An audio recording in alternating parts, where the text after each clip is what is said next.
ሰላም ቤተሰቦቻችን እንደምናላችሁልን ወሬ ኮርነር ከቻናል 1 ተጀመረ። በወሬ ኮርነር ማናገኘው እንግዳ የለም፣ ማናነሳው ሐሳብና ጥያቄ የለም። ጨዋታችን በተለየ ሁኔታ ቤተሰባዊ መልክ እንዲኖረው ጥረት እናደርጋለን። በዚህ ቦታ ላይ ወሬ ኮርነር ከብዙዎች ጋር እያስተዋወቃችሁ እንዳለና ጨዋታውን እየወደዳችሁት እንዳላችሁ ተማመናለሁ። የዛሬው ተረኛ እንግዳይ ደግሞ ጋዜጠኛ በመሆን ጉምቱ ጋዜጠኛ ብለው እየኮራሁ ነው ምለው ሰነድ በመሰነድ የምታውቁት እዝራ እጅጉ ነው። የብዙ ሰዎች ታሪኮችን ከማን ነው የምናጣቅሰው ስንል ኢትዮጵያ ውስጥ የምንቸገርበት አንዱ ጉዳይ ነው።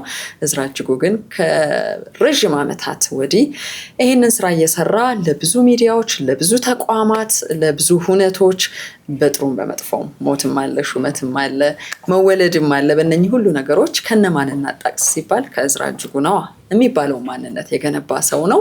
እሱ እስትንፋሴ ነው፣ ፓሽኔ ነው ይሄ ስራ ይለዋል። ግን ብዙ የሚለፋለት ነው። ይህንን መሰክራለን። የወሬ ኮርነር የዛሬ እንግዳ አድርጌ ስቱዲዮ ጋብዣዋለሁ። መጥቷል። ደስ ብሎኛል። እዝራ ስለመጣህ በጣም ደስ ብሎኛል። በድጋሚ ነው የተገናኘ ነው። ግን ዘለግ ያለ ደቂቃ ወስደን ማውራት ያለብን ከአንተ ጋር መቆየት አለብኝ በወሬ ኮርነር ብዬ በድጋሚ ወስኜ ነው የጋበዝኩ። በድጋሚ ግብዣይን ተቀብለ ስለመጣ ስቱዲዮችን በጣም አመሰግናለሁ። አመሰግናለሁ ቲጂ የድሮ ወዳጅ። ቀጥላለህ የወዳጅነት። ከዚህ ቀደም ቃለ መጠይቅ ሳደርግ ወይም ቆይታ ሲኖረኝ ከእንግዶቼ ጋር እዚህ ጠረጴዛ ላይ ብዙ ነገር አልነበረችም ከአበባዋ ውጪ። ግራና ቀኝ ያሉት መጽሐፎች ጌጥ አይደሉም ወይም የሌሎች ሰዎች ጽሁፎች አይደሉም። እዝራ እጅጉ በህይወት ዘመኑ የጻፋቸው ጽሁፎች ናቸው። አንተ አሁን ውጭ ሀገር ብትሆን እኮ በቃ በጣም ታዋቂ ሰው ገንዘብ በደንብ መስራት የሚችል አይደለም ነበረ። ደግሞ ካሳተምከው ውስጥ የተወሰኑት ናቸው ነኝ አራት ምናምን ያላመጣኋቸው ቤት አሉ። እጄ ላይ ደግሞ ገና የሚወጡ 5 መጽሐፎች አሉ ሂደት ላይ ያሉ። ብዙ ነገር ነው የምናወራው። ከነኚህ ከደረደርካቸው ወደ 15 ናቸው ስቆጥራቸው እዚህ ጋርም ካሉት። ከዛ ውስጥ ግን የትኛው ነገር ሳበኝ መሰለህ? ወደ ሌሎቹ ጽሁፎች እሄዳለሁ። ሚስጥር አውጣሽ እንዳትል ከነኚህ ሁሉ ነገሮች ዝርዝር ውስጥ መጣሁና ያሉት ጥንቅቅ ብለው በንጽህና የተያዙ ናቸው። እዚህ ጋር መቀደዱ መሰለኝ ትኩረቴን ሳበው እና የድሮ እናቶቻችን እድር ሲይዙ የሚይዙበት ፋይል አለ አይደል? እናቴ ስለምታደርግ ነው እንደዛ። ይሄ ደግሞ ምንድነው ልና ሳይባት ዝርዝሮች አሏት፣ መዋጮዎች፣ ወጪ። እሱን መሰለኝ። በአጋጣሚ ልጆች ናቸው የቀደዱት አልከ። ይሄንን እቺ ሁለቷ ናት የተቀደደችው፣ ግን በደንብ ሰንደው ይሰነዳል። እሺ ይህን እንድናድርገውና ዓመተ ምሕረቱንም ነው የምጠይቅ። ምን ይላል? አጠቃላይ ከኔ ወገኖች እሌኒ 1500 ብር ከ50 ሳንቲ ይላል። አጠቃላይ ሰርጋችን 31327 ገደማ ብር ሲፈጅ፣ ይህ ማለት ከነቤት እቃዎቻችን ጨምሮ ነው። በብር 1700 ብር ከነመላ ወገኖች ሲገኝ፣ በእቃ ደግሞ አንድ ብርድ ልብስ ከኛ ወገን 29627 ብር ሊወጣ ችሏል። ከአመለ ወገን ባለቤትህ ናት አመለ። ከአመለ ወገን 2 ጊዜ ለግብዣ ከ2000 ብር በላይ ሊያወጡ ይችላሉ። አጠቃላይ ሰርጋችን ከነሙሉ ዝግጅቱ ከ33000 ብር በላይ እንደፈጀ ማረጋገጥ ይቻላል ይልና ሂሳቦችም ተሰልተዋል። እዚህ አካባቢ ለየብቻ ያሰላቸው ነገሮች አሉ። የቬሎ የጫማ ሁሉ እሱን እኮ እየፈለኩ ነበረ አይደል? አዎ ይሄ ነው ወይ እዝራ? እሺ ምን ይላል? ለምን ኪራይ ነው የሚለው? ይሄ ቬሎ ኪራይ፣ ለቬሎ ኪራይ ነው የሚለው። 49 ብር የሚለው አይደለም፣ ተራው ነው 49። ማስያዣ 200 ብር ሲደመር 25 ብር ኮንትራት ታክሲ ይላል። እሺ አመልና ሰላም ከስቲም ሲወጡ ያወጡት 53 ብር ቀበሌ 19። ከዛ የስጦታ ወረቀት 1 ብር ከ50 ሳንቲም። ለሃኒሙን 1170 ብር ከ20። ከሰርግ መልስ ለአመለ ልብስና ትራንስፖርት 150፣ ወርቅማ ጫማ 210፣ ጂንስ 5 ብር፣ ማሰፊያ 12 ብር ከ50፣ ትራንስፖርት 8 ብር፣ ኮካ። በአጠቃላይ ይሄን ደመርክና 32313 ብር ከ15 መጣ። የምርህን ነው እዝራ? የእውነት ነው? ይሄ የእውነት ነው። ይሄ እንግዲህ የዛሬ ጥቅምት 7 2002 ስንጋባ ከባለቤቴ ጋር ያን መመዝገብ አለበት ብዬ ማመን ሰው ስለሆንኩኝ ሁሉ ነገር ወጪው አንድ ቀን ይሄን ነገር ለትውልድ እንግዲህ 17 ዓመት ትናንት ነው። አንተ ግን የጃንሆይ ነገር ነው ያደረግከው እኮ። እኔ እንደዛ ነው ምክንያቱም እንደሚያልፍ እንደሚያስቅ ስለማቅ ኢቨን አስፔዛ እንኳን ስንገዛ ከተጋባን በኋላ ሽንኩርት ማለቂያ ቀኑ በዚህ ቀን ነው ጥር 2 ያልቃል የሚል ነገርም አለ። እዚህ ብታይ እንግዲህ የግል ዳይሪ ነው። በጣም ነው የሚገርመው እንዴ! ለሰርጋችን ብር የሰጡ ሰዎች ተብለው ሁሉ በጣም አስገራሚ ነው። እና የገንዘቡን ዋጋም እያየሁት ነው። ቆይ ከዛሬ 17 ዓመት በፊት 33,000 ምናምን ብር ሰርግ በጣም ትልቅ ሰርግ ነበር። እንግዲህ ሰርጉ ብቻ ሳይሆን ሰርጉና ቤት የቤተሰብ ቤት ስለሆነ ቤቱን አዲስ ለማግባት ጭምር ነው እኮ። እቃዎችም አሉበት እኮ ከነቃ ነው። 33,000 ብር ነው። የሚገርምሽ ነገር እኔ በዛ ሰዓት ኦልሞስት ይሄ አሁን እንደምሰራው አይነት እንቅስቃሴ የለኝም።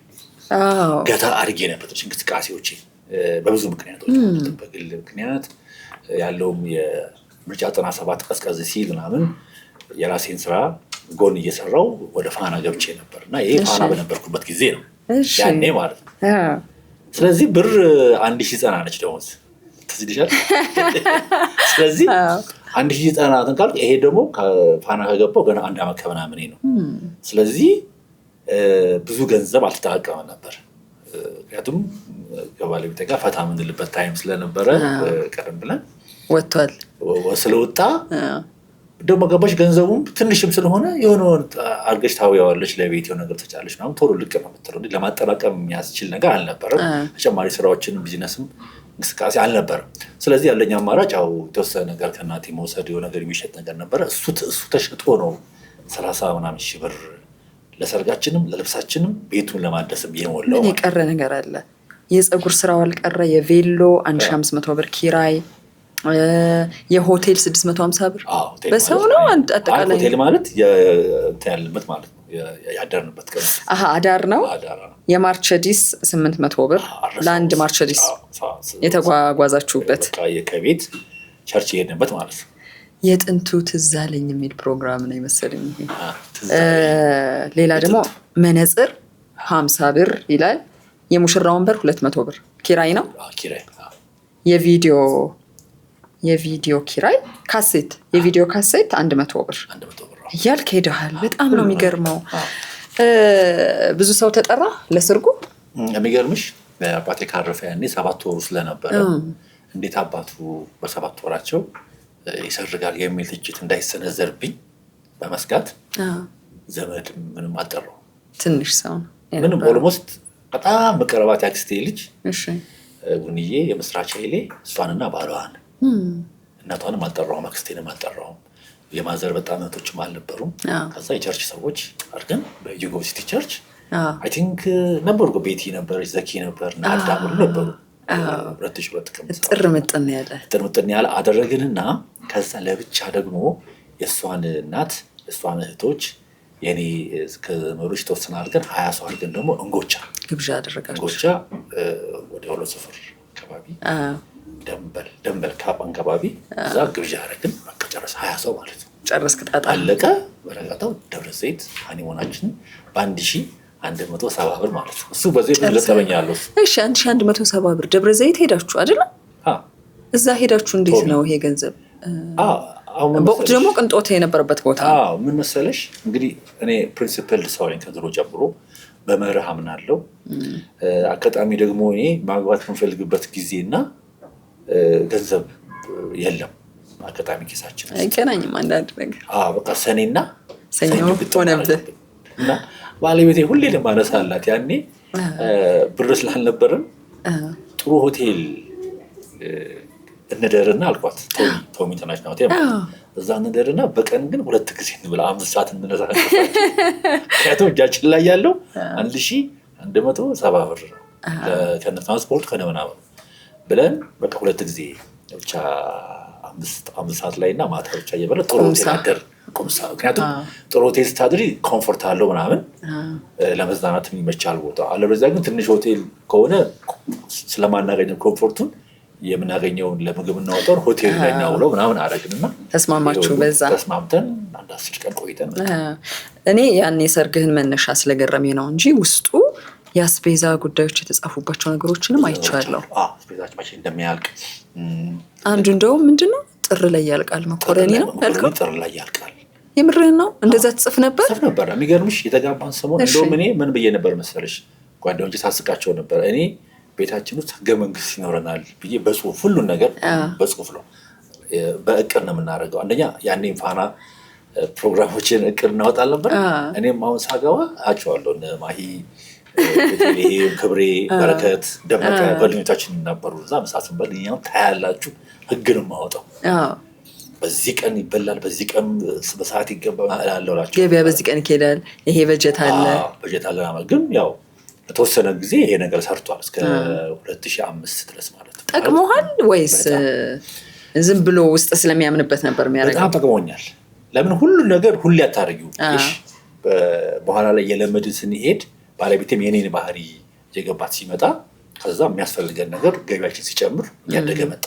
እንግዲህ እንደምታውቂው ያኔ የነበረውና አሁን ያለው የአስቤዛ ሽንኩርቱ ባቄላው አነጻጸሩም ከባድ ነው። እኔም ደግሞ በስራ የተወጠርኩ ስመጣ በተለይ ባለፉት 10 ዓመት ከፍተኛ የሆነ የስራ ውጥረት ቃላት በህይወቴ እንደዚህ 10 ዓመት ወደፊትም ቢዚ አልሆነ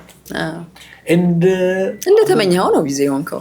ግን በጣም ኃይለኛ ነው። የሚገርምሽ ውጥረት ውስጥ የነበርኩት እነዚህ ሁሉ መጽሐፎች ሲዲ 40 ሲዲ ኢቬንቶች አሉና ያኔ በቃ ይሄን መመዝገብ አልችልም። ሁሉ ነገር ሽንኩርት፣ ሩዝ፣ መኮረኒ ካልክማ ግን ደግሞ ጥቅል ነገር ደግሞ እናቅዳለን። ታውቃለህ ጥቅል ነገሮችን አሁን ዲቴል ነገር ማወቅም አልፈልግም፣ ማወቅም የለብኝም። እሷ በቤቱ ሚና ተካፈል። ሚናችን ምንድነው? እኔ ለቤቱ ፋይናንስ ፕሮቫይድ አደርጋለሁ። እሷ የቤቱን ጉዳይ የራሷን ስራ ታሰራለች። እኔ አጠቃላይ የቤቱን ማክሮ ኢኮኖሚ ጥቅል ነገሩን ገቢ ማምጣት እሰራለሁ። እሷ ያንን ቦታ በጣም እንደው አንድ ቀን ብታወሪያት አመለ በጣም ዘመው ስትሮንገስ ሰው ሚስቱን በጣም ያወግዛል አይደለ? እኔ እናቴ እህቴና ሶስቱ ቴዎች ናቸው አሉ። እናቴ፣ ሚስቴና እህቴና በእነሱ ስፖንሰር ነው የምደገፈው። ሁሉን ነገሬን እነሱ ነው ልጆቼን አንድል የሚያደርጉልኝ። ምክንያቱም እኔ ሌላ ሀገራዊ ተልእኮ ስላለብኝ እግዚአብሔር ውስጥ ያስቀመጠው ስራ ስላለ እዛ ላይ ተሰማራ። እነሱ ደግሞ ከምግብ ጀምሮ ውሃ ከመጠጣት ጀምሮ እኔ ለራሴ ብዙ መንከባከብ ሰው ስላልሆንኩ እነሱ ናቸው ሰፖርት ሲያደርጉኝ የነበረውና ባለቤቴም በዛ አይነት መንገድ ነበር ስራ የነበረው። ምክንያቱም አሁን የሆኑ የተለዩ ሰዎች ተደርገው ይወራላቸዋል። ሌላ ሀገር ላይ ቢሆን ለምሳሌ እያንዳንዱን ወጪ የሚመዘግቡ ስንት ነው የሚለውን ሳይሰለቹ ታሪክ የሚያስቀምጡ ለልጅ ልጆች በእርግጠኛነት ይሄ ትልቅ ሰነድ ነው። ምክንያቱም ሌላ እኮ አይደለም ስለ ስነዳ ስናወራ ሰነድ አንዱ ይሄ ነው። በህይወት ውስጥ ግን ለረዥም ዓመት አውቃለሁ እኔ ስለ ገንዘብ የሚያሰሉ ሰዎች ትልቅ ገንዘብ እጃቸው ላይ ይኖራል አትጠራጠሩ የሚሉ ነገሮችን አያለው። ትልቅ ገንዘብ ያለው ሰው ነው እዝራ። ትልቅ ገንዘብ ደግሞ የሚታይባቸው ነገሮችን ለምደናል። ለምሳሌ መኪና አይደል? በጣም ዘመናዊ ሌተስት የሚባሉ ቁሳቁሶች፣ ኤሌክትሮኒክስ እቃዎች፣ ለምሳሌ ስልክን በለው፣ አልባስ ሊሆን ይችላል፣ ጌጣጌጦች ሊሆኑ ይችላሉ፣ መኖሪያ ቤት ሊሆን ይችላል። በግልጽ እናወራ ዛሬ ከጠራው አይቀር። በጣም እንግዲህ እኔ በምን መሰለሽ ማም ነው የምታያቸው መጽሐፎች አሉ። አንዱ ይሄ መዝገበ አእምሮ የተሰኘው በሃርድ ከቨር የወጣ መጽሐፍ እንኳን በትንሹ ከ800 እስከ 1 ሚሊዮን ብር የወጣበት ነው። ሌሎቹን ስታያቸው በረታችን ያተምናቸው መጽሐፎች አሉ፣ ማስመረቀዋል፣ ሲዲዎቹ በጣም ብዙ ናቸው በዚህ 10 ዓመት ጊዜ ውስጥ። እንግዲህ ገንዘብን በምንድነው ልንመነዝር የምንችለው? ገንዘብ ወይ መኪና ላይ ወይ ቤት ላይ ወይ እውቀት ላይ ወይ ልጅ ላይ ወይ ደግሞ ባክኖ ይቀራል። አንድ ቦታ ሊውል የሚችለው እንግዲህ እኔ አሁን ባለው ሁኔታ ለዛው እኔ ያደኩበት ቤት ቦሌ በሚገኘው ውስጥ መኖሪያ ቤታችንና ቢሮአችንን እሱን መስራት ይያለው። መኪና እንደምታውቂው ነው ያ እሱ እኮ እንድናወራ ፎቢያ መኪና ፈልጌ ነው። ሁልጊዜ ቆይ የሜትር ታክሲ እጠብቃለሁ ወይም ጠራለሁ ትላለህ። ከበፊት ጀምሮ ማቀር እንደዛ ነው። ፊት እንኳን አልቀመጥም። ልክ እንደ አምባሳደር ማለት ነው። በቃ እኔ ለመሰልሽ አሁን እየመጣሁ አንቺ ጋር ራሱ 6-7 ቦታ ላይ ጽፌ ኦርደር ሰጥቼ ይሄ መጽሐፍ ደረሰ ወይ ነገ የሆነ ኢቬንት አለ ብዬ ኦርደር አድርጌ ነው የምመጣው። እየሰራህ ነው የምትመጣው? እየሰራሁ ነው የምመጣው። እሱ ለምጄዋለሁ። ማሽከርከር ምቾት የለውም እንዴት አለ? እኔ ስጠኝ እንዳልማር የሚሆንኩት ስለዚህ ነው። ከተማርኩ እነዳለሁ። ስለዚህ ያው ሰው አልተማርኩም ጭምር ራሱ ፓሽኑም የለኝም። አትፈልገውም ከዚህ በኋላ? እኔ አሁን ለሚነዱ ሰዎች ሲነዱ ራሱ ግን እንዴት ነው የሚሽሉ አዲስ አበባ ውስጥ ያለው እንትን ትጨነቃለህ። ስለዚህ ስራ የራሱ ስትረስ ስለሚያደርገኝ እሺ ኤክሳይትድ አያደርገኝም። ቢኖረኝ ብለህ ለምሳሌ አሁን በተግባራችን ላይ ሰዎች የተመኘውን ነው የሚያገኘው። እኔ በ15 ዓመቴ ደራሲ መሆን ፈልጋለሁ ያልኩትን መጽሐፍ ይኸው ጻፍኩኝ አይደል? ኩኩሉ መጽሔት ላይ በ86-85 ላይ ህልሜን ኖርኩኝ። የሰዎችን ህይወት ታሪክ ሰነዳለሁ አልኩ። ማለመሆን ነው የምኖረው። እኔ በህይወቴ ውስጥ የሌለኝ ነገር በሙሉ ያላለምኩት ነው። የሌለኝ ከሆነ እኔ ለነገሩ አተኮርኩ መኪናው ላይ። ምክንያቱም አሁን በዚህ ዘመን ረዥም ዓመት ጋዜጠኝነት ላይ የሰራ ሰው፣ ሰነድ የሚሰንድ ሰው፣ በጣም የብዙ ባለሀብቶችን ስራዎች ተቀብሎ የሚሰራ ሰው ቆይ በታክሲ ነው የምጠቀመው ምክንያቱም ምቾት አይሰጠኝም መኪና መግዛት በሚል አቋሙ የሚያስብል ስለሆነ ነው ያስቀደምኩት እንጂ ሌሎች የምናነሳቸው ነገሮችም አሉ። እሺ ቆይ አንተ መንዳት አትፈልግ፣ ምቾት አይስጥህ፣ መኪናውን ገዝተህ ሹፌር መቅጠር አይቻል እኮ። እሱም ላይ ደግሞ ለመሄድ አሁን ያለሁበት የስነዳ ስራ አሁን ደግሞ ነገ ዛሬ ስል የመኪናው ዋጋ ተወደደ። ስለዚህ ዛሬ አልተገናኛችሁ አልተገናኝቶ ሆኖ ነው። ግን እንዳልሽው ይቻላል፣ እሱ ማድረግ የምንችልበት መንገዶች አሉ።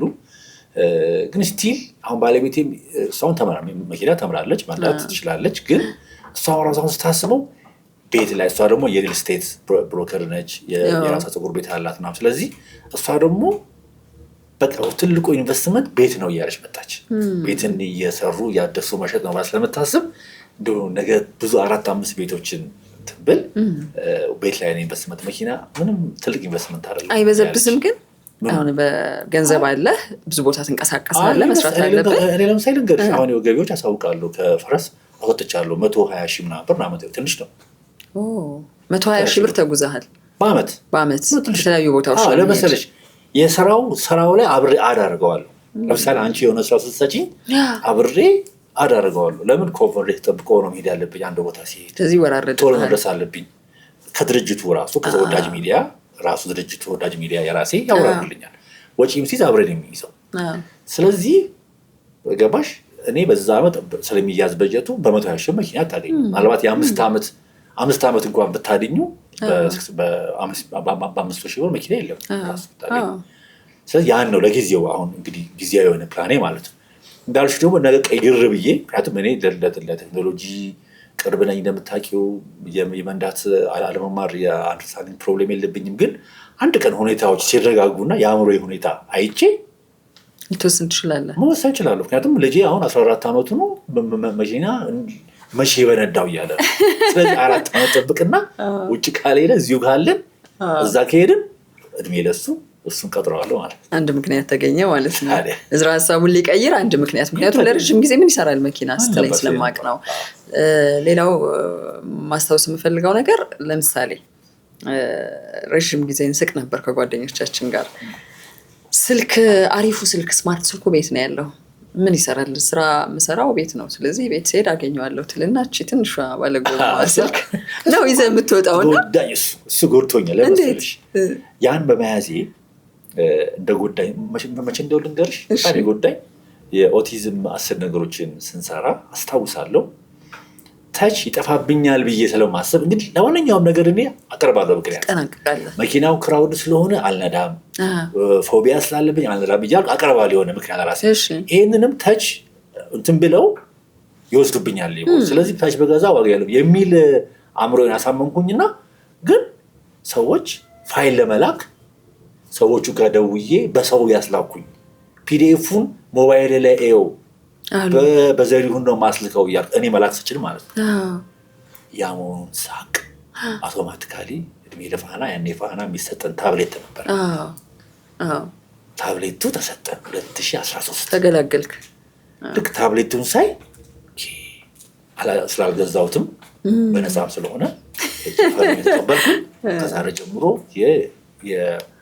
ዲጂታል ተጠቃሚ ሆንኩኝ 2013 ጀምሮ ማለት ነው። እና ያን ዘመን ራሱ ተናረኩት ጥቅሙን አየሁት።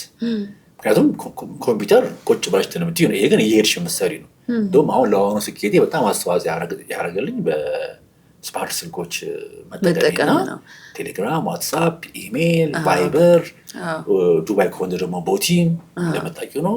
በጣም በቀን ውስጥ ብዙ ስራዎችን መስራት ቻልኩና ያ ጊዜው አስገደደኝ። አልፈልግም የምትለውን ነገር አልፈልግም ስል አሁንም ቢሆን መኪና ለምሳሌ ማንዳቶሪ ከሆነ ዘመን ይመጣል። ካስገደደኝ ማያደርገው ነገር የለም። እሺ እቺ ደግሞ አነስ ያለችው መጽሐፍ ግን ብዙ ታሪክ የተሸከመች መጽሐፍ አካፑልኮ ቤይ። ብዙ ሰዎች ስለዚህ ፊልም ብዙ ነገር ይሉ ነበረ። አዲስ አድማስ ላይ ካልተሳሳትኩ በየሳምንቱ ቅዳሜ ሰዎች ምን ሆነ የሚለውን ለማየት የትርጉምም ችግር ስለነበረ ቢያንስ ኮንቴክስቱን መረዳት የምንችልበት በሚል ተሰልፈው ነበር ይቸበችቦ የነበረው። ትምህርት ቤቶች አካባቢ አንብባችሁታል ተብሎ መነጋገሪያ ይሆን ነበረ። አካፑልኮ ቤይ በአማርኛ ቨርዥን ሆኖ ትርጉም በእዝራ እጅጉ ተብሎ እቺ መጽሐፍ ሆና በ12 ብር የዛሬ 22 ዓመት በጣም ተአምር ነው። በጣም ተአምር ነው። በ25 ዓመቴ ማለት ነው። በ25 ዓመት 47 ነኝ። በዚህ ወንድ ችግር የለበትም። እናቴ እንግዲህ ያው ማታ ስታገኘኝ አስገራሚ ነው። በጣም አስገራሚ ነው። የመጀመሪያ መጽሐፌ ነው። እንዴት ነው የታሰበው ነው ይሄን ለመተርጎም ያኔ እንዴት ነው የታሰበው? ይሄ ቲጂ ሃይ ስኩል ነው የጨረስኩት። 89 ማትሪክ ልወስድ 8 ወር ሲቀረኝ አካፑልኮ በመላ ኢትዮጵያ ታዋቂ ነበር። ኢቨን ፕራይም ሚኒስትር ቀድሞ ፕራይም ሚኒስትር መለስ ዜናዊ ራሱ ይኸው ስብሰባ አካፑልኮ አለብኝ ቶሎ ጨርሱ ይሉ ነበር። ስለዚህ እኔ ለምን ይሄን ሚኒ ሚዲያ ላይ ለአቶ ዘለቀ አሁን በህይወት የለም ለምን ይሄን ፊልም አልተረጎሙም? እኔ በየሳምንቱ ቅዳሜ የታየ ነው። አክስቴም እህቴም ያዩታል። እኔ አላየውን ፊልሙን ግን ዝም ብዬ ስለ ገጸ ባህሪዎች ብተነትን ጥሩ ነው። ሚኒ ሚዲያ ላይ ጥቅስ ከምናቀርብ ከምንል ለየት ያለ ነገር ብዬ አእምሮዬን አሰራሁት። እሺ አለኝ። አንተ ካልከው ታደርገዋለህ አለኝ። ስናፍቅሽ ኦልሬዲ የኔ 1 ዓመት ጁኒየር ነች። እኔ 12 እያለሁ እሷ 11 ነበረች። እሷ እንድታብራ የሴቶቹን ፓርት ብለን ጥቅምት 1989 ላይ ማትሪክ እንደ ግንቦት ልንወስድ ፊልሙን በቦሌ ሚኒ ሚዲያ መተረክ ጀመርኩኝ። እንዳየሽው እዛ ቪዲዮ ላይ ማለት ነው። በቃ እኔም የፊልሙ መጨረሻ አላውቅም። እኔም እየመሰጠኝ ሲመጣ እስከ ግንቦት ድረስ ፊልሙ እስከሚያልቅ ድረስ በየሳምንቱ አካፑልኮን መተረክ ጀመር። ለጠዋት ተማሪ እኔ የጠዋት ተማሪ ነበርኩኝ። ለጠዋት ተማሪ ከ4 ሰዓት እስከ 4 ሰዓት ከሩብ፣ ለከሰዓት ተማሪ ከ8 ሰዓት እስከ 8 ሰዓት ከሩብ ቤት ምሳ በልቼ የተመለስኩኝ። ተርኬ ፊልሙ ሲያልቅ ኢትዮጵያ ቴሌቪዥን ፋንታው ኃይለማርያም፣ አዲስ ዘመን ሰለሞን ጦማልስታን፣ ፋና መስፍን አሸብር ኢንተርቪው አደረጉኝ። ከዛ ሴሌብሪቲ ሆንኩኝ በጣም ባንዴ 89 ሆንኩኝ። በአመቱ በአዲስ አበባ ዩኒቨርሲቲ በኤክስቴንሽን በቋንቋና ስነ ጽሁፍ ትምህርት እኔና ጓደኛዬ ላይ ጊዜ ሩይ ተመድበን ገባን። እዚህ ማታ እዛ እየተማርኩ ደግሞ ለአዲስ አበባ ዩኒቨርሲቲ የትርጉም አስተማሪ ለነበረ በዛ ተስፋው ይሄን መጽሐፍ እኔ ድጋሚ ሸሻልኩትና ተርጉም ነበርና ባስመንተመው ምን ያህል ተቀባይነት ያገኛል ብዬ የዩኒቨርሲቲ አስተማሪዎች አናገርኩኝ። ገና ፍሬሽማን እያለሁ ማለት ነው። ጥሩ ነው አሉኝ። ስፖንሰር ቶታል ሄድኩኝ። ፈለግኩ 7 ዓመት ተቀመጠ። ባስኬት ውስጥ አስገባሁት ሳይታተም። በቃ ይሄ አይረባም፣ ማንም አያሳትምልኝም። ፊልሙ ያኔ ተረግሞ ነበር። ድጋሚ ትቼው አንድ ወዳጄ ስሙን እዚህ ቃል ጠቅሰው ሰጠሁት። ከዛ ይሄማ ጠገባ ያለው መጽሐፍ ነው አለ። ወደደው። ከዛ ኢሚዲየትሊ እኔ አሳትመዋለሁ አለ። ከዛ በኋላ ውል አዘጋጅ አለኝ። ጠበቃ የአባቴ ጓደኛ አለ። እሱን ውል አዘጋጅልኝ። ውል አላውቅማ። በ25 ዓመቴ ውል አላውቅም። ያኔም ራሱ የስራ ውል በዚህ ደረጃ ይኖራል ተብሎ አይታሰብም። የመጀመሪያ የመጽሐፍ ውል ያሰርኩት እዛ ነው። ያኔ ደግሞ እኔ ከታምራት ኃይሉ ጋር ተቀጥሬ የቁም ነገርና የፋሽን መጽሔት ምክትል አዘጋጅና የማስታወቂያ ወኪል ላይ 30% ኮሚሽን ከሚገዚኑ ላይ እኔ የማገኘው። በዛን ጊዜ 30% ብዙ ነው። 7,000 ብር በወር ብዙ አይደለም። ባለቤት እኮ ነበር። በቃ ኦልሞስት በቃ ታምራት ሁሌ በብጤቂው ይነግርሻል። ሙሉ መጽሔቱ ማስታወቂያ እኔ ነበረ። ከዛ በቃ የራስን ጀምር ብሎ እሱ ራሱ በሱ ኮምፒውተር በጣም ማከብራት ባለችበት ትክበር ራሄል ዘውዱ የአሁኑ ባለቤቱ እሷም መከረችኝ። በሱ ኮምፒውተር ተወዳጅን ጀመርኩ ማለት ነው። ጋዜጣዋን እዛው እሱ ቢሮ ቁም ነገር ቢሮ ውስጥ እንደ ጓደኛ ሀሳቡን ማንም እንደዚህ አያደርግም። ተቀናቃኝ መጣብኝ ነው የሚለው አይደል? እኔ ምን ሁሌ ነው የማወራው። እሱን እየሰራው ነው ይሄ መጽሐፍ የታተመው ድርብ ማለት ነው። በሩ ተከፈተ። ይሄ መጽሐፍ ታተመ። 3000 ቅጂ ታተመ። አንዱ በ4 ብር ከ31 ሳንቲም 4 ብር ከ31 ሳንቲም። ምክንያቱም 11 ሺህ ነው የወጣው። 12 ብር የተቆረጠለት ዋጋ ነው። ግን ያኔ አሁን መጽሐፍ ሲወጣ ትልቁ ኮፒ ብለን የምንገምተው መጠን አለ። ምን ያክል ነው? በዛን ጊዜ 5000 ነበር። 5 ኦልሞስት ትልቁን ኮፒ ታተመ። 15 ቀን ውስጥ አለቀ። አሳታሚ ስለሆነ እሱ ከወጪው ላይ ያወጣውን ወጪ ችሎ ለአከፋፋይ ምናምን ችሎ ለእኔ 9000 ብር ሰጠኝ። ሀብታም ነበር። 9000 ብር አንደኛ ኦልሬዲ ተወዳጅ ጀምሬያለሁ። እንግዲህ ያው በአሁን እንዳሁኑ አይነት አይደለም መሪሄ ያው ገንዘቡን በተንከው ልጅነትም አለ። ያው ልጅነት አለ እንጂ ባላባት ተሆን ነበር እኮ መሬት ምናምን አልሄድክም ልልህ ነበር። ያን እንደዚህ ነገርም አእምሯችንም ስለማያስብ እንትን አለ። ከዛ ተወዳጅ ጀመርኩኝ። በዚሁ መጽሐፉ መጨረሻ ላይ ለእኔ ሰጠኝ የማሳተም። እኔ ደግሞ ወደ ታሪካዊ ነገሮች እያዘነበልኩ ስመጣ ደስ አለብኝ። ግን እስቲ ለእኔ የመጀመሪያ ስለሆነ አቀፍኩ ለእኔ ያሳወቀኝ ነው። ዝም ብሎ የመጣህበትን መንገድ እንፈትሸው ስንል የሩቆቹን ነገሮች እናንሳቸው በሚል ነው። የሆኑ ሰዎች ድንገት የተገኙ አይደሉም የሚል መርህ አለኝ እኔ። ሂደት ናቸው። ድንገት ቢመጡ ቢመስለንም ከኋላ ስንጠይቃቸው ብዙ የተነሱበት ነገር አላቸው እና አሁን የሆኑ ማስታወሻዎችን ሳይ የጻፍካቸውን ነገሮች ዓመተ ምሕረቱን ስመለከት የሆኑ ዓመታት ጋር ይወስደናል። ከሃይ ስኩል ጀምሮ ደግሞ እየገፋ ሄደ የዩኒቨርሲቲ መንደርደሪያ የምንለው እድሜ ላይ ይመጣሉ አብዛኞቹ። የራስዎን አውቶግራፍ ይሄ ነው ሌላው በጣም ያስገረመኝ ነገር። በጣም ያስገረመኝ ነገር ብታወሪ የሚገርምሽ ምን አልኳቸው መሰለሽ? ጓደኞቼ አልኳቸው፣ እሺ ከሩብ ክፍለ ዘመን በኋላ አንድ ቀን ታነቡታላችሁ አልኳቸው። እንግዲህ ሩብ ክፍለ ዘመንን አውቀዋለሁ ማለት ነው። ያኔ በ17 ዓመቴ ከሩብ ክፍለ ዘመን በኋላ ስለምታነቡት በጥንቃቄ የጻፍኩት ይሄን አውቶግራፍ ምን መሆን እንደምትመኙ፣ ምን አይነት ሚስት እንደምታገቡ፣ ምን አይነት መጽሐፍ እንደምትወዱ ወደ 44 ኮስቲኖች አሉ እዚህ ላይ ሙሉትና ከ5 ዓመት በኋላ ሳልረሳ እልክላችኋለሁ አልኳቸው። ቲጂ እግዚአብሔር ምስክሬ ነው። ለአብዛኛዎቹ ሰዎች ይኬላቸዋል። እኔ አውቶግራፍ ትዝ ይለኛል ታላላቆቻችን ሲያደርጉት። ከዛ ይሄ በቀለም ማቅለም፣ ከዛ የሆኑ ስዕሎች የእነሱ ያልሆነ ፎቶ። አሁን እዚህ ጋር ያየሁት ነገር ጥንቅቅ ያለ ጽሁፍ፣ መመሪያ፣ ከዛ ደግሞ ፎቶግራፍ ብላክ ኤንድ ዋይት ቢሆንም የሰዎቹ ፎቶግራፍ አንጡላለው ሲሞሉ 44 ኮስችን ይሞላሉ። ምን መሆን እንደሚፈልጉ ስለኔ ያላችሁን አስተያየት ነገሩ አሁን ኮስችኑ ብታነቢው እሱ ነው። ስለዚህ እኔ ይሄን መዝገበ አእምሮ ከማውጣቴ በፊት 17 ዓመቴ መዝገበ አእምሮ ሰርቻለሁ ማለት እኮ ነው። ስለ ስነዳም ስናወራ ይሄ ነው እንግዲህ ድንገት የመጣ አይደለም። አሁን አንዱ ምን ይላል? እኔና ጓደኞቼ እዝራ ዊዝ ሂዝ ፍሬንድስ ይላል። ለታሪክ ተቀምጦ የሚቆይ የዘላለም ማስታወሻ። በጣም የገረመኝ ለውድ ጓደኞቼ ታሪክ መቼም ከተቀመጠ መልሰው ሲያዩት ምን ያክል እንደሚያረካ ሳትገነዘቡ አትቀሩም። ስለዚህ በዚህ የጥራዝ ደብተር 44 የተለያዩ ጥያቄዎችን ለማካተት ሞክሬያለሁ። የሚሰማችሁን በሙሉ ስሜት ትገልጹልኝ ዘንድ ጠይቃለሁ። እግዚአብሔር ይስጥልኝ። እዝራ እጅጉ ሙላት ህዳር 24 1989 ዓ.ም የዛሬ 29 ዓመት። አስገራሚ ያልተወለዱ በጣም እኮ አስገራሚ ነው።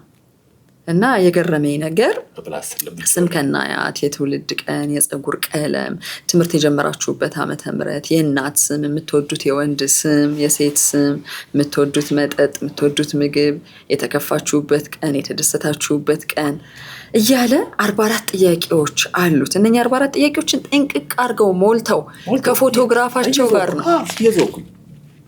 ጊዜ ያለ እዚህ ውስጥ ቋቂ ሰዎች አሉ። ስናፍቅሻለች፣ ነቢዩ ተድላለ አሁን አምባሳደር ነው። ራምሴ ስዩም አለ፣ የስዩም ወልዴ ልጅ ራምሴ ስዩም አለ እዚህ። እነዚህ እንግዲህ የእኔ እኩያ መስከረም ገስታለች። የሚገርምህ እዚህ ውስጥ አሁን ከተጻፉት ውስጥ ተገናኝቶ ያገኘኸው ምኞታል? አብላጫዎቹ እንደዛ ናቸው። አብዛኛዎቹ እንደዛ ናቸው። አይ ያልተገናኘም አለ። ስናፍቅሽ አሁን የብሔራዊ ቲያትር እንቁ መሆን ፈልጋለሁ ብላ ነበር። እንቁ ናት ብሔራዊ ቲያትር የሚኮራባት። እንግዲህ ያኔ 12 እያለች 11 ክፍል ይሄን ሞልታ ነበር። አብዛኛዎቹ ህልማቸውን አግኝተዋል። እዚህ ውስጥ 80 ምናምን ሰው አለ። 88 ጓደኞቼ ይላል እኮ እዚህ ጋር እንግዲህ አስቢ መግቢያው ላይ ማለት ስለምንለያይ ደግሞ እኔ ተግባቢ ስለነበርኩኝ ሃይ ስኩል ከአርትም ከሳይንስም ከጉልቤውም ከሁሉም ቀላቅያለሁ። እዚህ እኛ ስፔሻል ክላስ ነው የነበረው ክላስ ከማዕከለኛውም ክፍል ከጎበዙ ብቻ እኔ የምግባባቸው ሃይ የምባባላቸው ልጅ በሙሉ አስሞልቻቸዋለሁ። ይጠፉብኛሉ ግን አሁን ምናልባት አንድ ቀን ፌስቡክ ላይ ያወጣና ከሌ የሞላው አውቶግራፍ እኔ ጋር ያለ ስለሆነ የት ነህ ብዬ 88 ሰው እኮ ቀላል አይደለም። ስንት ህይወት ውስጥ ይኖር ይሆን ስነዳ የጀመርኩት ያኔ ነው። ስለዚህ አሁን ከዚህ ውስጥ ኤክስትራክት ሆኖ መጻፍ ይችላል እና ይሄ አንዱ ለኔ የህይወቴ ያው የጥንቱን ጊዜ የሚገልጽ ደብተር ነው ይሄ እንዳልከው ከ29 ዓመት በፊት የነበረ ነው። ግን አንተ ደግሞ ወደ ሰነድ ስነዳ ማንነት ውስጥ መምጣትህን ማረጋገጥ የምንችልበት እዚህ መጽሐፍ መቀመጥ ላሚኔት የልጅነት ጓደኛዬ ናይክዚህሪ እና የእኛ ድርጅት ዋና አርታኢ እሱ ነው። ይሄን ደብተር ወስዶብኛል፣ ጠፍቶብኛል። ለካሱ እግዚአብሔር ተጠበቅ ሲለው አይዘው ከዚህ ውጪ 5 ዳይሪዎች ጠፍተውብኛል ከቤት ማን እንደወሰደው አላውቅም። ጓደኞቼ ያው ለቀልድም ብለው አይ ዴይሊ ዳይሪ የምጽፍበት ዛሬ የበላው የምልበት ሙሉ ነበረ ከ80 ከ90 ዓመተ ምህረት የ3 ዓመት ዳይሪ ማለት ነው። እዚህ እሱ እንዳጋጣሚ እኔ ጋር ይሁን ብሎ የዛሬ ዓመት ነው የሰጠኝ ይሄን ደብተር። እኔ ጋር ነበር እኮ እሱ ፋይል አድርጌው እርዝቸዋለሁ። ስጠኝ አልኩት፣ አስጨረስኩት እና ፌስቡክ መጽሐፍ ይመስላል አሁን ሲጠረዝ በደንብ እንዲህ መጽሐፍ ይመስላል ግን ተጠብቋል በደንብ ከልጅ አናሊሲስ ይሰጠዋል። ይዋርስ ነው ይገርማል። እሺ አሁን የምናወራባቸው ነገሮች ግልጽ ይሆናሉ ማለት ነው። እዝራ ከልጅነት ጀምሮ ይሄንን እየሰነደ በደንብ መጽሐፍን እየተለማመደ ማስታወሻ መያዝን ቁም ነገር ያደረገ ምናልባትም ነፍስህ እንደዛ የሚለውን ያሳየህበትም ጭምር ነው። የምን ያክል ሰዎች ታሪክ ተሰነደ በአጠቃላይ በእዝራ? እንግዲህ እንደዚህ በአጫጭር የሰሩ ስራዎችን ካየን እንደ መዝገበ አእምሮ ስራ ነው የስራ የ500 ሰዎችን ታሪክ የ500 ሰዎች በአጫጭሩ ማለት ነው። ግን በትልልቁ የተሰሩ እንደዚህ ራሳቸውን ችለው መጽሐፍ ሆነው የወጡት ደግሞ ስናያቸው የሚወጣውን ጨምሮ ከ23 በላይ ሰዎች ታሪካቸው በዝርዝር ወጥተዋል። ኮሎኔል ይልማ፣ ዶክተር አየዳር ቅጣው፣ አምባሳደር ብርሃኑ ድንቄ፣ የመኮንን ሸገኔ አሁን እንደውም የአርአያ ሰው ሽልማት በስማቸው ተሰይሞላቸዋል። የዳግማዊ ምኒልክ ትምህርት ቤት ዳይሬክተር የነበሩ አሉ። ከዛ ደግሞ እዚህ ጋር ስትመጪ የልማት አርበኛው ማሮ አበበ፣ የኢንጂነር የአንኮበሩ ሰው ኢንጂነር ተረፈ ራስ ወርቅ የሳቸው ሁሉ መጽሐፍ አለው። ወደ ራስ መመለስም አለና ስታዩ ሚውቱ ጨምሮ በቃ ፉል ታይም እኛ አሁን ኢቬንት ኦርጋናይዝ ማድረግ ሚዲያ መጥራትና ታሪክ መስፈን ላይ ብቻ ነው። ለዛ እኮ ነው የጠየቀው። አሁን ለምሳሌ ታዋቂ ሰዎች የሚባሉ በየዘርፉ ከፋፍለ በመጠኑ እነኛ ሰዎች ቢያንስ ማን እንደሆኑ ለዚህ ሀገር በየዘርፋቸው ምን አበረከቱ የሚለውን ማወቅ እንድንችል ከራሳቸው መረጃውን በማግኘት ከሚያውቋቸውም ጭምር ይፋ የሚደረግ ነው። መዝገበ አእምሮ ቁጥር 1ም ቁጥር 2ም ኦንላይንም አለው። የኦንላይን አለው፣ ዊኪፒዲያ አለው። ሰው ሲፈልግ ለምሳሌ ሰው ሰርች ያደርግ ትዕግስት በጋሻው ብሎ ሲፈልግ አሁን ታሪክ አለ። ሌሎች ለእኛ ታሪካቸውን የሰጡን የሁሉም የለም። ምክንያቱም አንድ ማዝገብ ካልተመዘገበ አይኖርም። ለምሳሌ ፋይዳ ያላወጣ ሰው ኬት ይመጣል። ልክ እንደዛ ማለት አንዳንድ ሰው አሁን እኔ ጋር የለህም ማለት ፋይዳ የለህም ማለት ብለዋል። ምክንያቱም ቋት ውስጥ የለም። ቋት ውስጥ ከ500 በላይ ሰዎች አሉ። ሰው ሲፈልግ ኦንላይን ላይ በአማርኛ በስማቸው ያገኛቸዋል። ከዛ ውጭ መዝገበ አእምሮ 2 ቅጽ አለ። የሚያመዝነው የሚዲያ እና የአርት ሰው ያመዝናል። ለምንድን ይሄን ያደረኩት? ከራሴ ሙያ ከምቀርበው ልጀምር ማላት ሳይሆን ልጀምር ከማውቀው ልጀምር ማላትም ደግሞ አይቀርም። ምክንያቱም ቅርቤም ስለሆኑ ሰዎቹ ከዛ ጀምር ብዬ ነው። አሁን ግን በሕክምና በሳይንስ በምህንድስና እንደዚሁም እናቶች በጎ አድራጎት ስራ ላይ ያሉ ሰዎችን ታሪክ የሰነድን ቅጽ 3ን እየሰራን ያለ ነው። ከዚህ በኋላማ መዝገበ አእምሮ ማን ነው ምንድን ነው የሚል ሰው ይኖራል ብዬ አላስብም። ሁሉ ያውቀዋል። በ5 ዓመት ኮንቲጂ ሁሉ 5 ዓመት ነው ይሄ። የሰዎችን ታሪክ የሚፈልጉ ሰዎችም ሲኖሩ እዝራ እጅጉ ይባላል። በተለይ ሲሞቱ ታሪክ ፍለጋ አይደል ሲሞቱ ብቻ ሳይሆን ሲሾሙ ሽልማት ሲሰጣቸው ለነሱ የምስጋና ፕሮግራም ሲደረግ ስለነሱ ደግሞ ኢንተርቪው ለማድረግ ሲፈልጉ አንተ ጋር እንመጣለን። እኔ ጋር ሳላው አንዳንዷ እኔ ጋር ይደውላል። አንዳንዶቹ ደግሞ እኔ ጋር እኔን ደስ ስለሚለኝ ነው እንጂ ምልክላቸው እኔ ጋር ባደውሉ ራሱ ዝግፍ ቢሆኑባቸው በስሙ ገብታችሁ አግኙት ስላቸው አንዳንዶቹ እኔም ጋር ባይደውሉ ጎግል ላይ ሲገቡ ዝርግፍ ያደርግላቸዋል። ደግሞ ዝግዝግ መረጃ ነው ከባለቤቱ የተገኘ ባለቤቱ የፈረመበት። ለምን ትክክለኛ ኢንፎርሜሽን የሚገኘው ከባለቤቱ ስለሆነ። ከዚህ ቀደም አንስቼልሃለሁ ባለቤቱ ባይፈርም አልፈልግም ቢል የዛ ሰው የህይወት ታሪክ ይቀራል ይሰረዛል። ለመሰለሽ አሁን እኛ በግድ አስገድደን በጣም አሻራ አላቸው ብለን የምናስባቸው ስማቸውን ማንነግርሽ ሰዎችን ሰንደናቸዋል ሳይፈቅዱ። ግን እኛን የሚቃወሙ ሰዎች አይደሉም፣ ቢከሱን አይደሉም። ግን በቃ ከቅርብ ሰዎቻቸው ከነ ፎቶግራፍ ከእህቶቻቸው ምናምን በቀስቶ እምቢ ስለሚል ነው ብለው ደፍረው ያመጣሉ። በጣም ጥቂት ሰው ከ4 ሰው በላይ አይበልጥም። ቀሪው 496 ሰዎች ግን ፈርመው አንዳንዱማ የራሴ የቅርብ ሰዎች እኔን መነኝ በቃ አውጣው ብያለሁ ነው አውጣው ሳይሆን ፎርሙ ላይ ቅጹ ላይ ማረጋገጫውን ጽፌያለሁ ብለህ ካላልክ እኔ አላትምም አይደለም ፖስትም አላደርግም በቃ ይቀመጣል አንተው ጋር እኔም ጋር ይቀመጣል አናውጣው እሺ በቃ ይልና ፈርም አረጋግጫለሁ ይላል። ለምን አንዳንዱ ሰው የሆነት ይልሽና መቻልኩም ይላል ወይ ይረሳዋል ወይ ደግሞ ከሃዲ የሚሆነ ሰው አለ። ኧረ በጽሁፍ ነው ወይ በቃ በጽሁፍ ነው ስክሪንሾቱን ነው የሚልኩት ስራ እንዳይበዛባቸው ብዬ እዛው ላይ ነው ቴሌግራሙ ላይ እሞላለሁ ብለው ይላሉ። ያንኑ ስክሪንሾት አድርጌ በሌላ እንትን ይዘዋል። አጥፍተውት ሳላውቀው ነው ቢሉስ መጠራጠር አይጎዳም። ብዙ ፈተና ያየ ትመስላለህ እዝራ። ሰነድ በመሰነድ ላይ መጠራጠር አይጎዳም። ምን ገጥሞ ያውቃል? አሁን ስም ላንጠቅስ እንችላለን። ምን ገጥሞ ያውቃል? በጥሩም በመጥፎ ምን አይነት ፈተናዎችን ነው የምታልፈው? እኔ ለምሳሌ በስነዳ ስራ ውስጥ ካለፍኳቸው ስነዳዎች አንዱ አንደኛው ከሊ ካለ እኔ አልወጣም ይላሉ። ሌላ ሰው ካለ እሱ ካለ ልክ አሁን ባጭሩ ማለት መሰለሽ አዳራሽ ትገቢና የሆነ ደበረበር ያለች ሰው ካለ እንትና ማሉ እንዴ ብለሽ በቃ ሙድሽ ክንት እንደሚለው አይነት ማለት ነው። ልክ እንደዛ እኔ ደግሞ የማወጣቸውን ሰዎች ቀድሜ ፌስቡክ ላይ ፖስት ስለማድረግ አንዳንዶቹን ደግሞ ማውጫውን ስጠኝ ይሉኛል። እነማን እንዳሉ ማውጫውን ስጠኝ ይሉኛል። ስጣቸዋለሁ። ማውጫው ምን ችግር አለ? እነሱም እሺ የሚሉ ከሆነ አይጎዳኝ። እሺ ሰጠህ። ከዛስ እነማን እንዳሉ ሰው ሲያዩ እነዚህ ባሉ ያን ምክንያት አድርገው የሚቀሩ ሰዎች አሉ። ለእኔ ፈተና ነው። በጣም አስገራሚ። ይሄን የሚለው ሰው ደግሞ ዲዘርቭ የሚያደርገው ነው። ዲዘርቭ የማያደርገው ሰው እሰይ ደግሞ አንተም ብሎ ልለው ነው። ግን የሚችል የምትዩ ሰው ራሱን ቆልሎ የሚወጣ ሰው አለ። ለብቻቸው እንዲወጡ ነው የሚፈልጉት። ለብቻ በቃ ለብቻ አድርገኝ የሚል አለ። ሰልፊሽ ብለዋለሁ። ሁለተኛዎቹ ደግሞ ትልቅ መሆን አለብሽ ይህን ስራ ለመስራት ወይ ደግሞ እስከሚሳካልሽ ድረስ ይጠብቃሉ። ለእኔ ይሄ ፈተና ነው።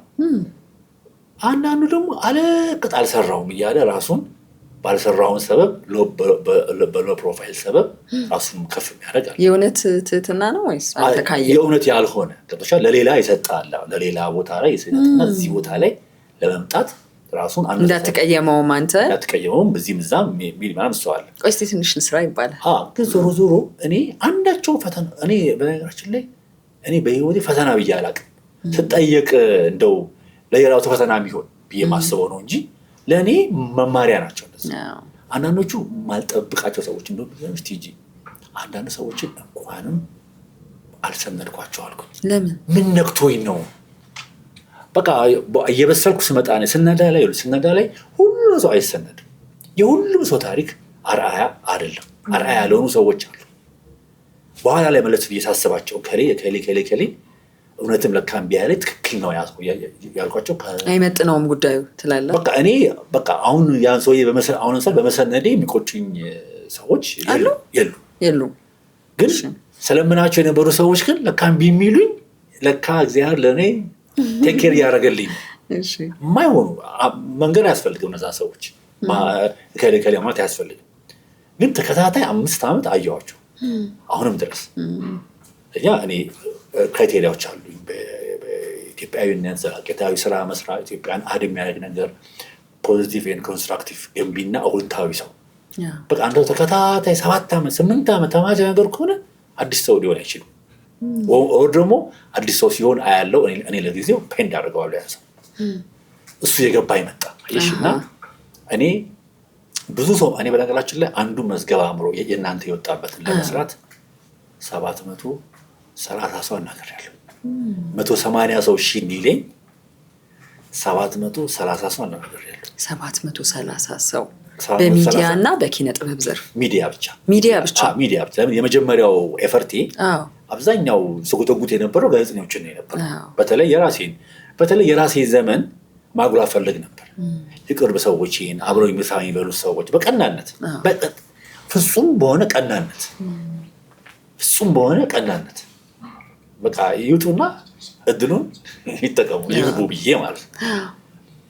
እና እነዛ እድሉን ያልተጠቀሙ ሰዎች የምላቸው ሰዎች አሁን መለስ ብዬ ሳስባቸው እንትናቸውን አየሁት።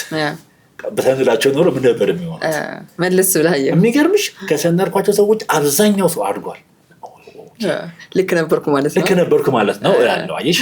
ስለዚህ 180 ሰው ለመስራት 600 ሰው ፉርሽ ነው ማለት ነው።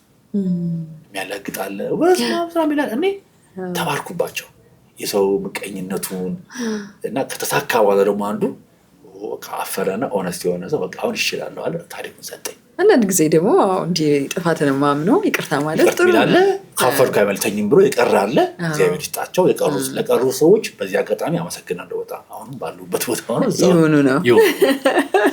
አንዳንድ ጊዜ ሰነድ ስንል አይ መጥፎ ታሪክም ያለው ሰው ሆኖ እኮ መጥፎ ጥሩ የሚለው እንግዲህ በኮቴሽን ይሆናለኝ መስፈርቱ ምን እንደሆነ ስለሚያጨቃጭቀን መጥፎ ነው ብለን ካልነው ወይም ከተስማማ ነው ሰውም እኮ የምንወስደው ትምህርት አለ። ስለዚህ ፍርዱ ለአንባቢ ሊሆን ይችላል አይደል እንጂ አሁን እኔ ከሰነድኳቸው ውስጥ ለምን ከሌ ሰነድክ የተባልኳቸው ሰዎች አሉ። ሌሎች ሰዎች ናቸው የሚሉት ቦርድ እኮ አለ። አሁን እኮ የአንቺ ታሪክ ከወጣ ቦርዱ እሱንም አውቃለሁ ሂደቱ ቦርድ ይታያል። በተቻለ መጠን ግን ልዩነት እንዳይኖረንና በሰው ጉዳይ ላይ እንዳነጨቃጨቅ የቦርድ አባላትን በአንድ ጊዜ አልሰበሰባቸው። ቢኮዝ በሰው ጉዳይ ላይ እኛ ኢትዮጵያውያን ነዝናዛንን የተለያየ ነገር ሰዓት እንቆያለን። በትዕግስት ጉዳይ ላይ አይቼዋለሁ ፋና ስንሰራ በነበረው ብሪፍ ላይ። ስለዚህ ኢንዲቪዥዋሊ ነው የሚቀበለው ኮሜንት ከቦርድ አባላት ዛሬ ቤርሳቤህን ባነጋግር፣ ነገ ጥበቡን ባነጋግር፣ ከዛ ዶክተር ጌታቸው ባነጋግር፣ ከዛ ገዛኸኝን ባናገር እያልኩኝ የሁሉንም አስተያየት ሰበስባል። የምንነጋገረው ሙያዊ በሆነ ጉዳይ ላይ ነው። እከሌ ሰነድ አይሰነድ የሚለው ላይ አጠቃላይ ውይይት አናደርግም።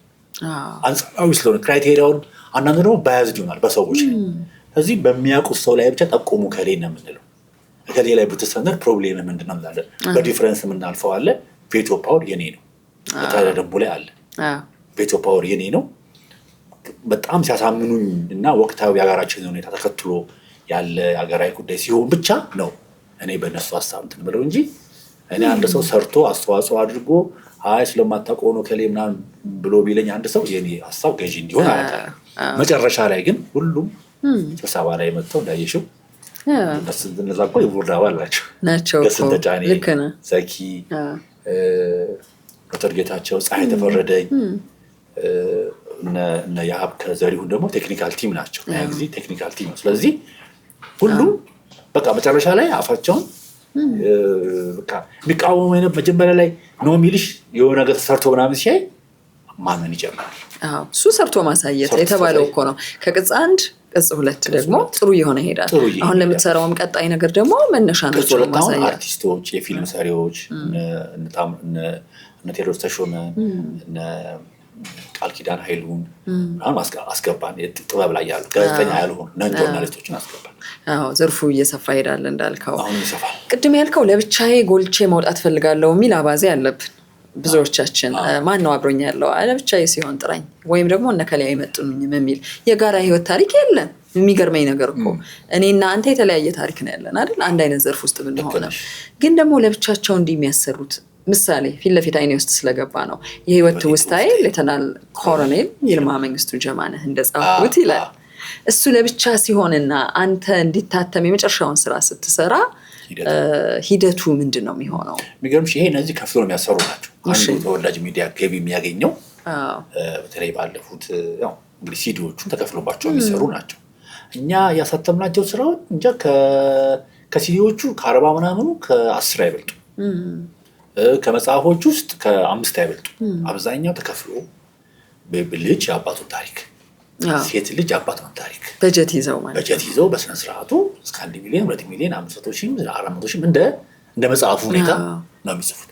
ይሄ ያየሽው ኮሎኔል ይልማ መንግስቱ በአሁኑ ሰዓት 92 ዓመታቸው ሆኖ ልጃቸው ወዳጄ ቴዎድሮስ ይልማ በግል ስራ ላይ የተሰማራ ደወለልኝ፣ ደወልኩለት፣ ተገናኘን። እንደዚህ አይነት መጽሐፍ አለ አባቴ ጽፎታል፣ ግን በደንብ እንዲቃና ፈልጋለሁ አለኝ። አቃናንለት፣ አሰናኘንለት፣ ማተሚያ ቤት ፈለግንለት። አሰናኝ እዝራ እጅጉ ይላል ገጹ ላይ ራሱ ቅድም ሳይሆን አሰናኘታ አሰባበርን፣ ቋንቋውን አቃናንለት። መጀመሪያ ተጻፈው በተሻለ መልኩ አቃናን፣ አስመረቅን፣ የአእምሮዊ ንብረት ፓተንት አስወጣንለት።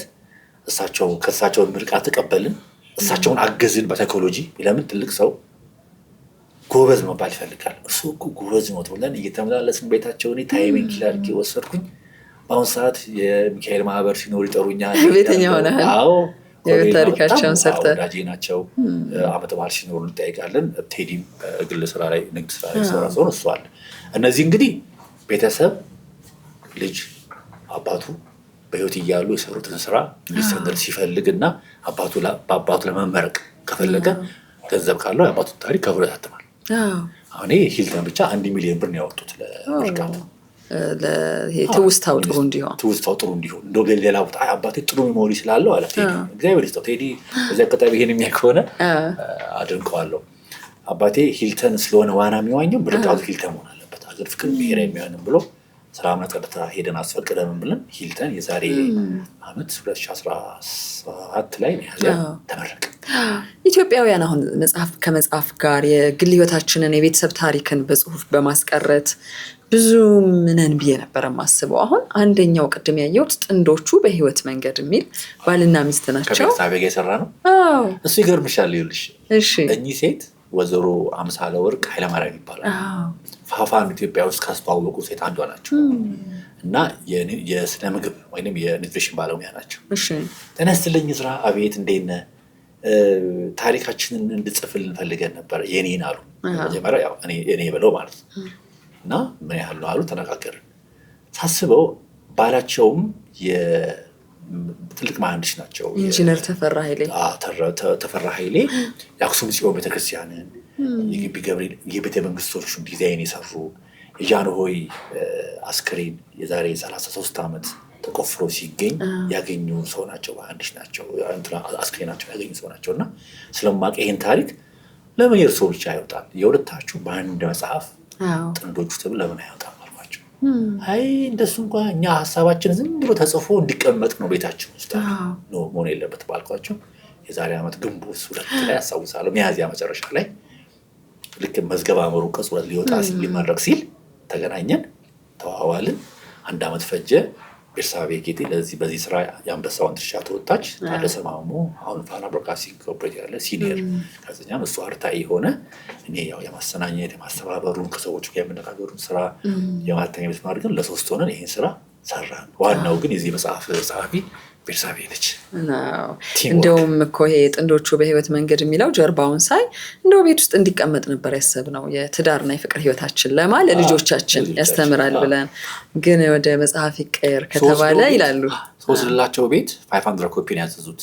ከቤርሳቤ ጋር ሄድን ማታ አያት ቤታቸው ላይ ይዘንና በቃ ልባቸው በደስታ በስማት ይነኩታል፣ ይደሱታል። ታተመ ወይ አላሰቡ አንተ በስማ መቼ እንዴት? ምክንያቱም በባንክ ነው የሚልኩት።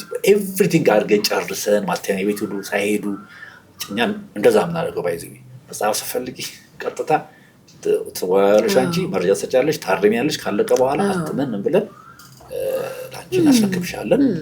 ሄድክ ያለ ሄድክ። አሁን ለልጆቻቸው ምርቃቱ ምንም አይጻፍ አይታተም ያሉ ሰውዬ አሁን ቡና እየተፈላ ይነበባል ላይ እናስመርቀዋለን። አሁንም ደስ እያለኝ ነው። አንድ ነገር ባወራ ደስ የሚለኝ ካልተሳሳትኩ የኛው መጽሐፍ ነው። ትንሽም ለየት ይላል አርድ ከቨሩ።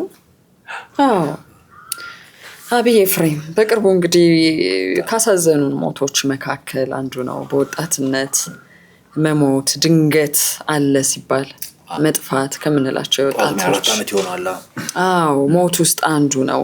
ልክ እንደዚህ አይነት በሶሻል ሚዲያ ያስደነገጡን እከሌ ሞተ እንደ ያልነው የነ ዳዊትንም ተሰንዶ አይቻለሁ አይደል? ይዘው መጣ አለ ልክ ነሽ። እዚህ ጋር ዳዊት ከበደ ወይሳ እዚህ ጋር አስተውሰዋለሁ መጽሐፉ።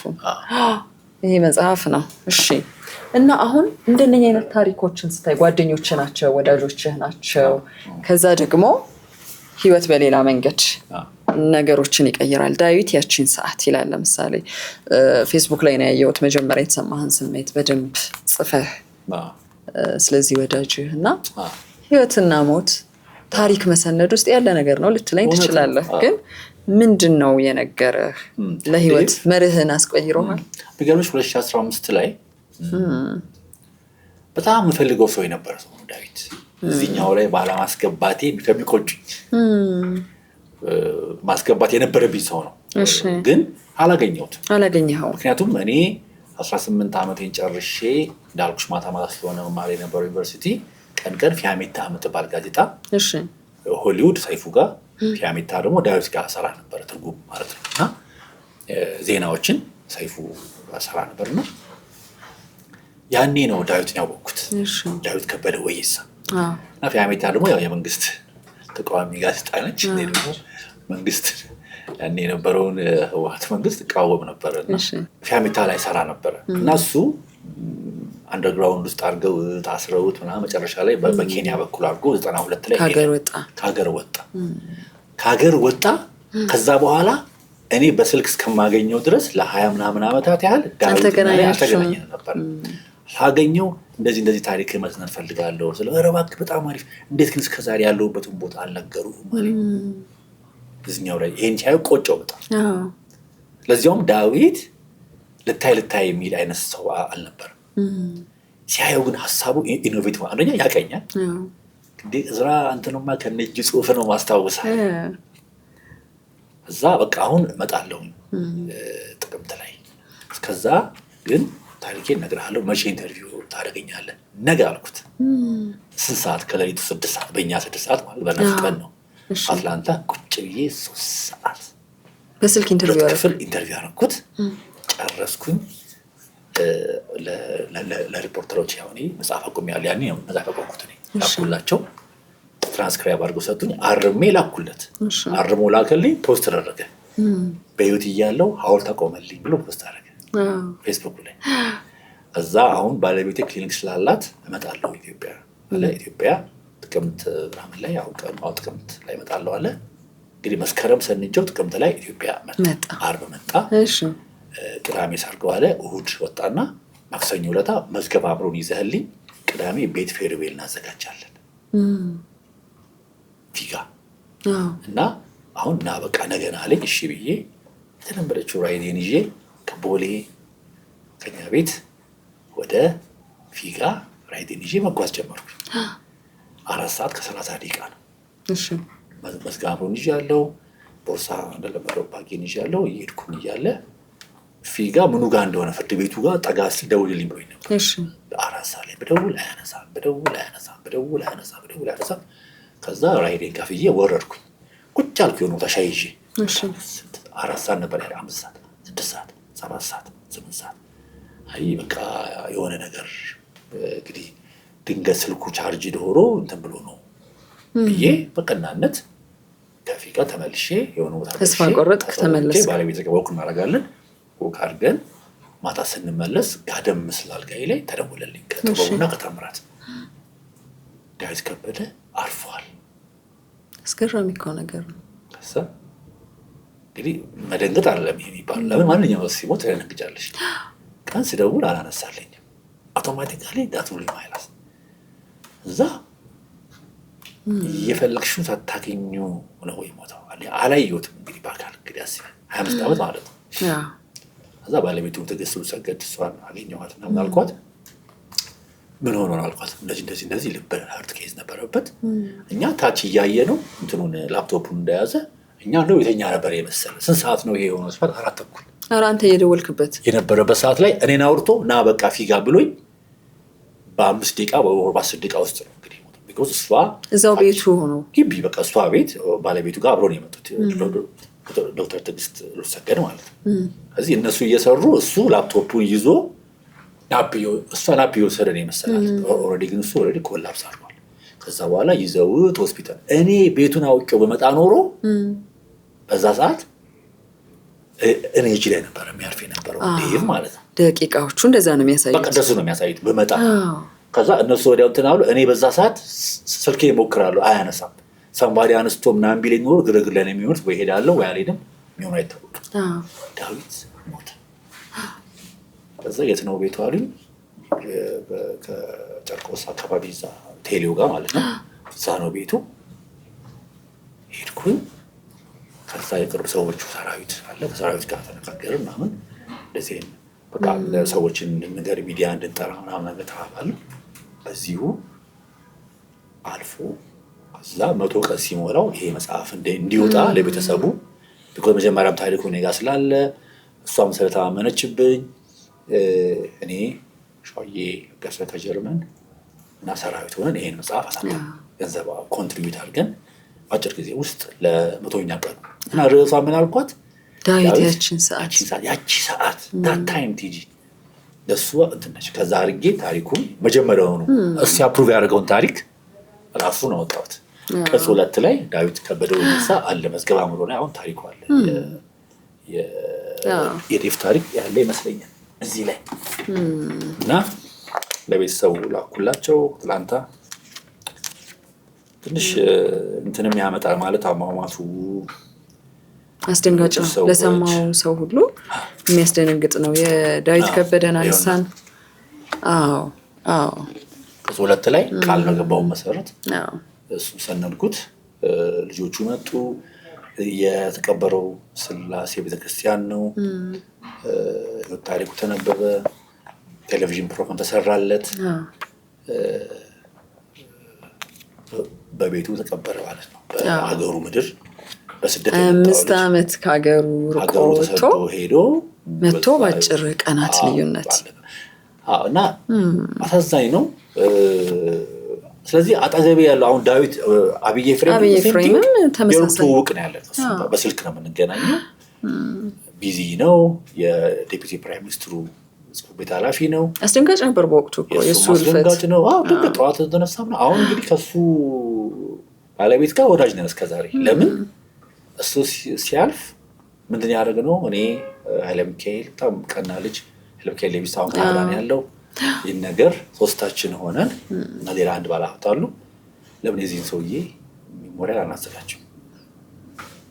እንደዚህ ሰው የሚወደው ከሆነ ሁሉም አብይ የሚል ከሆነ ለምን የአብይ ኤፍሬምን አንሰራም ማስታወሻ ብለን አቶ ደመቀ መኮንን ጽሕፈት ቤት አስፈቀደ። ግማሹ ለከላይ ተሰርቶ ለከላይ አይሰራ የሚል አተካራ ውስጥ ያስገቡ ሰዎች ነበሩ። ካልሰራችሁት እኛ እንሰራዋለን እናንተ ኢንዶርስ እንድታደርጉ ነው ብለን ብቻ ሁሉም ሚኒስትር ኮንትሪቢዩት አድርገው ከ2 ሚሊዮን ብር በላይ እዝን ተሰጥቷት አሁን ደግሞ እሷ በአሜሪካን ሀገር ላይ እዛ ስራ ዕድል አግኝታ ኢትዮጵያ ኤምባሲ ውስጥ ከነ ልጇ እንድትሄድ ተደርጎ በቃ ለሱ ቢያንስ ያልተደረገ ነገር ለቤተሰቡ ይደረግ ተብሎ በስሙ መጽሐፍ እንዲጻፍ ከለር የሆነ መጽሐፍ እኔ እንዳዘጋጅ ተደርጎ አሁን ካለን አድጎ አይ ቲንክ 7 ዓመት ይሆነዋል። ካለን ትንሹ የመጀመሪያ ልጁ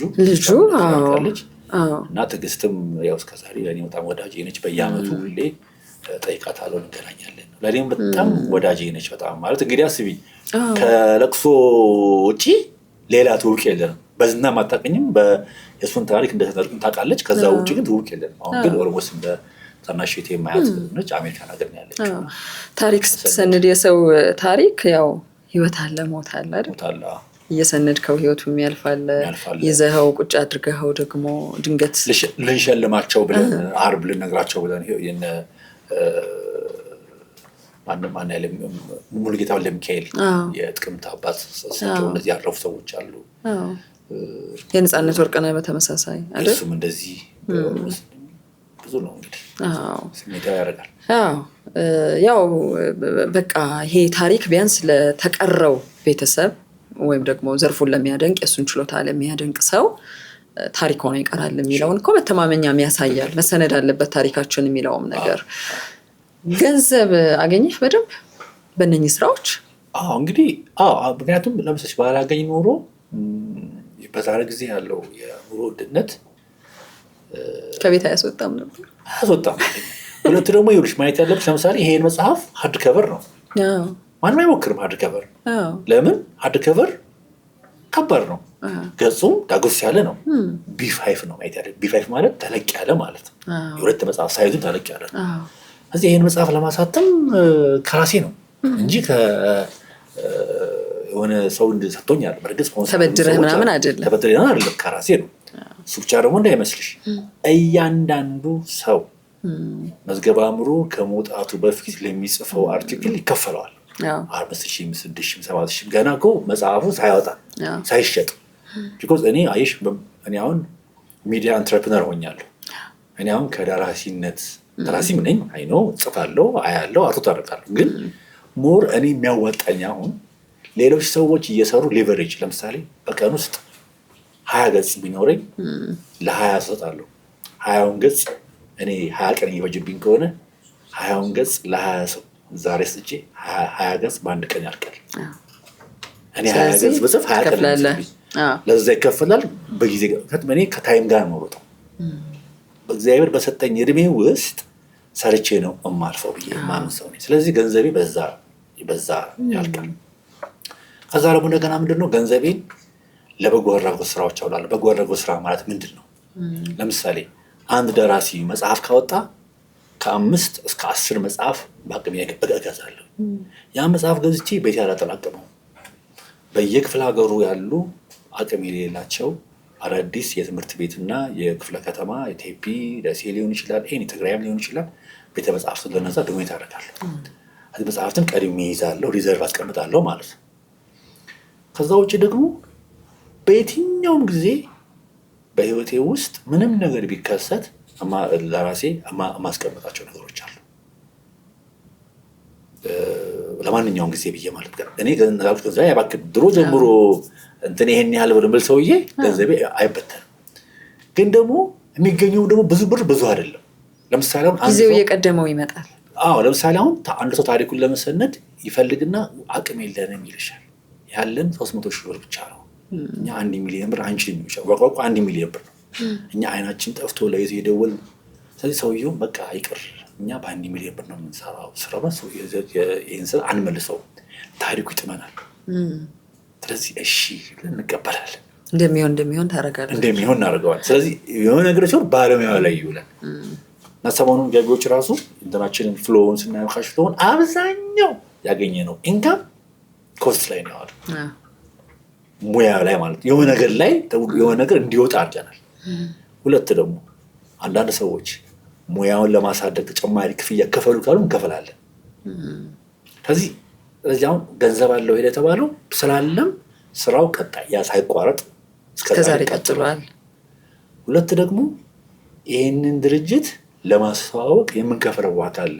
የሚታይ አይደለም። የቲቪ የሬዲዮ ማስታወቂያ ሳይሆን ለእኛ ስራ ብለው የእኛን ስራ ለሚያስተዋውቁ ሰዎች በ6 ወር በ5 ወር የምንከፍለዋል።